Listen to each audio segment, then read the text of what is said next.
Благотворительная акция «Мягко Сага» охватила весь Сунжинский район.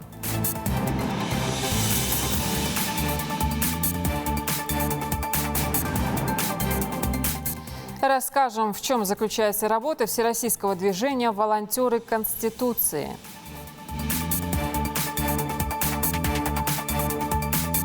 В Министерстве труда и социальной защиты России озвучили примерную дату возвращения предприятий к работе.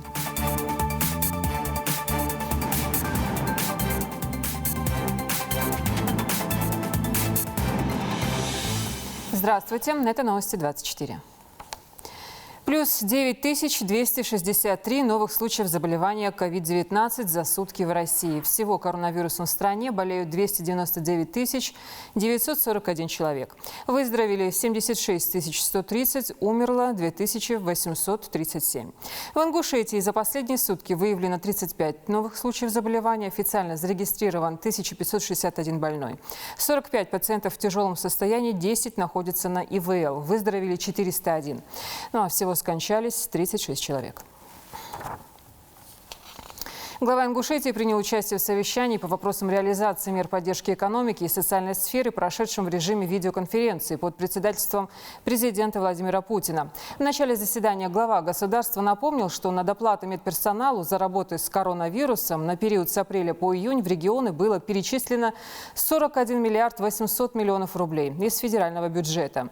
Но в некоторых регионах выплачивались совсем не те средства, о которых шла речь. Президент подчеркнул, что причина заключается в недостаточно ясной системе выплат, принятой правительством страны.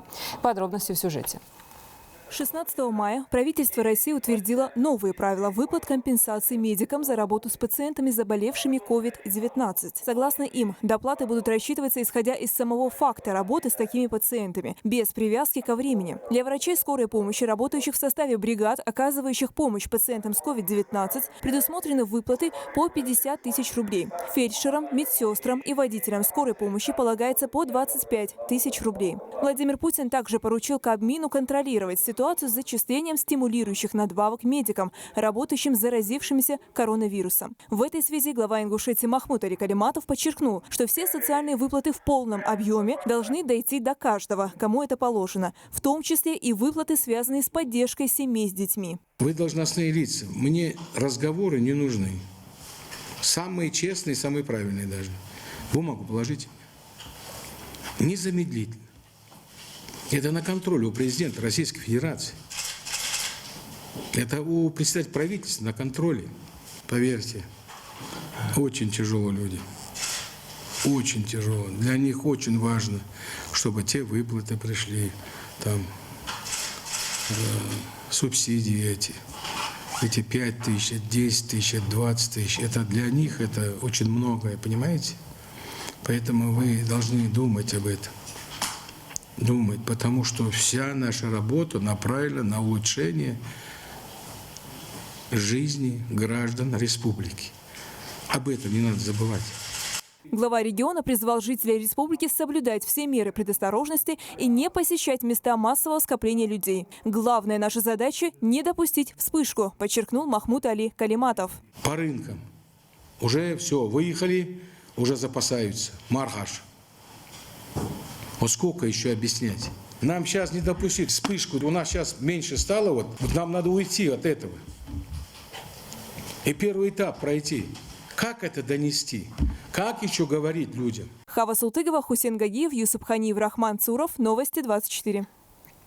Месяц поста, щедрости и милосердия. С каждым днем число людей, желающих помочь ближнему, увеличивается. Как и масштаб республиканской акции «Мягко Саг». Напомню, проект организован по поручению главы Ингушетии при поддержке Национального фонда развития региона и Фонда исламской культуры, науки и образования. В преддверии большого мусульманского праздника Ид-аль-Фитр раздают жертвенное мясо. Благотворительный марафон охватил семьи селений Троицкое, Мужичи, Алкун, Нестеровская, Аршты и города Сунжи. Слово нашим корреспондентам.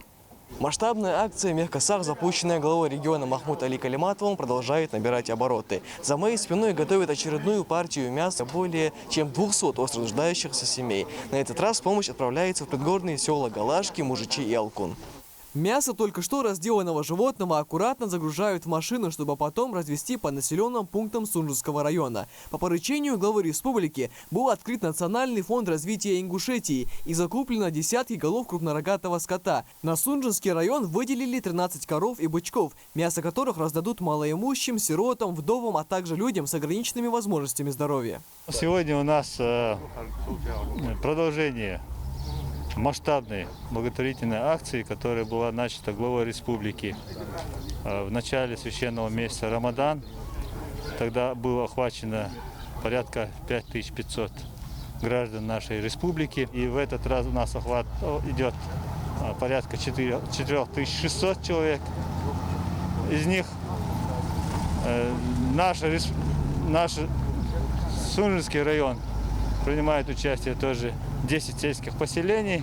Одна из первых машин с мясом жертвенного животного прибыла в село Мужичи. Раздачу решено проводить поадресно. Всего около 40 семей в сельском поселении получат поддержку от региональных властей. Но перед этим мясо нужно разделить на равные части, чтобы затем раздать малоимущим. Мы сегодня составили списки, мы постараемся тех людей, которые малоимущие, кто больше всего нуждается, мы пересмотрели с тамадами, турками. Вот будем планировать, кому дать. Вот поступило 174 килограмма мяса, и мы планируем на 35 семей раздать это мясо. В этом доме проживает семья Балаевых. Осет уже ровно год одна воспитывает детей. Муж умер от тяжелой болезни, и с тех пор они испытывают финансовые трудности. Такая поддержка поможет еще надолго закрыть вопрос с пропитанием, делится Осет.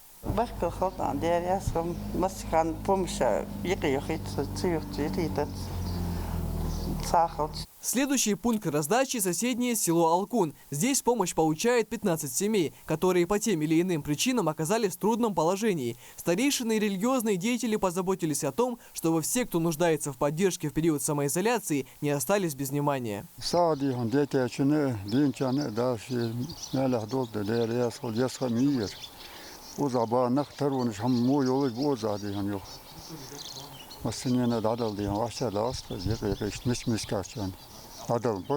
В этом маленьком тесном вагончике проживает мать с дочерью. Марем Хамхоева рассказывает, что главы семейства давно не стало. Сама работает техничкой в местной школе. Это единственный источник заработка. Такое внимание со стороны главы региона дорогого стоит, благодарит женщина. Живем тесно.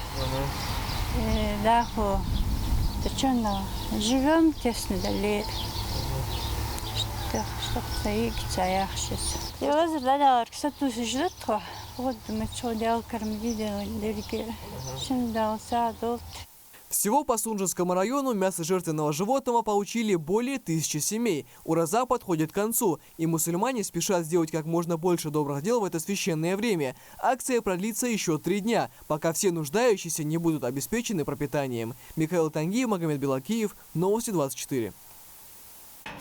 Во второй день благотворительной акции на исходе священного месяца Рамадан адресную помощь в виде продуктовых пакетов получили семьи, проживающие в Сунжинском районе. На убой пошли 18 голов крупнорогатого скота общим весом более 3,5 тонн. Главы населенных пунктов собрались на совещание для того, чтобы решить, в какие села адресная помощь отправится в первую очередь. Это мало, много, но это огромное для жителей поселения, это огромная помощь. Тем более для нуждающихся, малообеспеченные, вдовы, сироты. Это для них наимомерная, скажем так, помощь. Могу сказать, что в течение этого периода коронавируса, в том числе месяца Рамадан, правительством республики, руководством в том числе, рядом благотворительных фондов, это такие фонды, как Тешем, Мубарак. У нас есть на территории сельского поселения есть фонд Садака называется. И ими во взаимодействии с администрациями, местными жителями, с духовенством оказывается помощь. Первыми в очереди оказались получатели адресной помощи самых отдаленных сел – Мужичи, Алкун, Галашки. Следом сельские поселения Берт-Юрт, Чемульга, Аршты. Всего в списке остро нуждающихся в помощи 901 семья. Это более 2000 человек. Людей за чертой бедности на порядок больше. И только те, кто находится в самой тяжелой жизненной ситуации, попали в список малоимущих адресатов.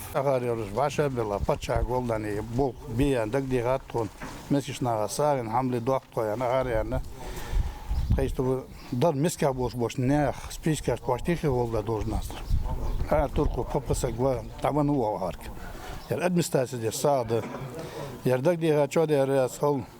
Пача де расхол администрация руководство район чан де расхол.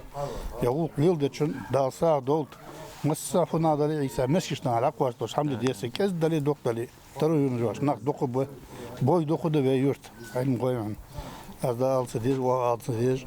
Помощь добралась и в самые дальние уголки республики. Численность населения Аршты чуть более 1000 человек. Изначально было предусмотрено оказание адресной помощи 16 семьям. Но глава села увеличил эту цифру до 40, не уменьшая при этом содержание продуктовых пакетов. Další obusa dolcen, kod bol besegvat, war segvat, wuder segvat. Canna dadvor hadvor dace koronavirus madivan. Dal obusa dolcen, khichare dait nirtkhon. Cere dal obusa dol. Yer daitin chin dal obusa dol. Deries khol. необходимо досонер я бер досо инвалиди. Пенсимар кадаход далждастон с пенсимар. داو أبو ساق دالشير وانت بين باليختوغش он баля вайдуахш дау абл дальше саق.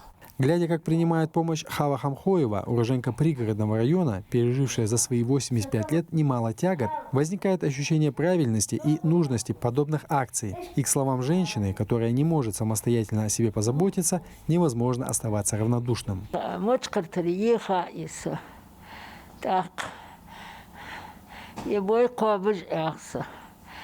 دالي أستاذ أولياء جدد قابل صادق مخدي أنا أصدق ملدي خاتشنا حمل بقاش كوجا دال يليلش أجمل ليلش دال مرش ليل دالش مخ دال شيء بالين بواتش مخ قلبي دال شيء غلغيتش مرش ياخيل دقهم بعدين دبي. Долгожданная помощь была оказана и жителям селения Троицкое, куда отправилось 1220 килограммов мяса. Их распределили по 244 семьям. У нас на одну семью определен примерный размер вот этой помощи 5 килограммов мяса, чтобы было. На очереди семьи погибших сотрудников МВД. Их порядка 400. И жители Назрановского района, нуждающиеся в адресной помощи. Их чуть меньше 1500. Также в этот список адресатов попали более 300 семей, состоящие на учете в Министерстве труда, занятости и социального развития Республики Ингушетия, как наиболее слабо защищенные категории граждан. Харун Аздоев, Магомед Шаухалов, Новости 24. 7 голов крупнорогатого скота распределяют по 5 мечетям города. На каждую полагается по одной. В Исламский институт привезли сразу 2. Здесь больше площадь охвата. Всего 1,5 тонны живого мяса. Его должно хватить на 300 семей. На совещании было принято решение, что вот если по местности кто-то содержит для убоя скот, то брать именно у них. Вот сегодня мы знаем, что вот данные мы закупили у местных жителей. Туши разделили на равные доли. Масса одного такого пакета 5 килограмм. Затем распределили машины по спискам, которые были составлены богословами Сунджи.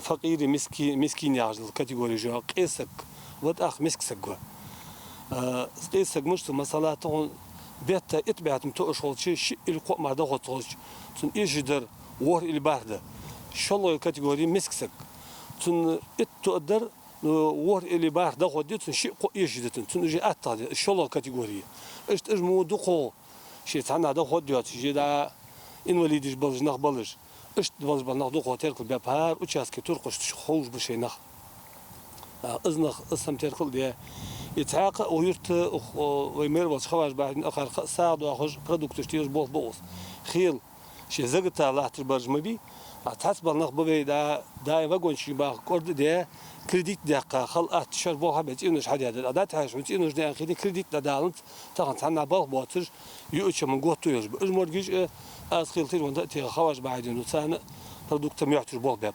В продолжении республиканской благотворительной акции «Мехкасах» по поручению главы республики Махмуд Али Калиматова около 5000 семьям будет оказана продуктовая помощь, мясо. Это уже второй день акции, и продлится она до 22 мая, затронув самые отдаленные уголки республики. В Сунже для тех, кому не хватило, припасли даже отдельного бычка. Турки города развезли подготовленную провизию нуждающимся по домам, и первым эта помощь досталась Ратифе Малахоевой. Ее семья из 6 человек ютится в маленьком щитовом домике.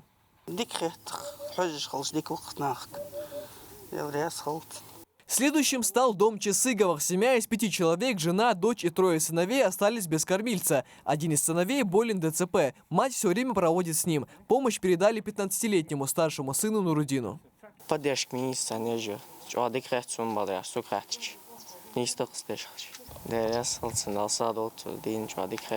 Мероприятие проводится в преддверии праздника Ид-аль-Фитр Мархаш на средства Национального фонда развития Ингушетии, созданного главой региона, с целью поддержки жителей республики, оказавшихся в затруднительном материальном положении. Напомним, Мехкасах был запущен в начале месяца Рамадана. В течение первых 4 дней ее проведения помощь получили свыше 5500 семей. Михаил Тангиев, Адам Гулоев, Ахмед Гандаров. Новости 24.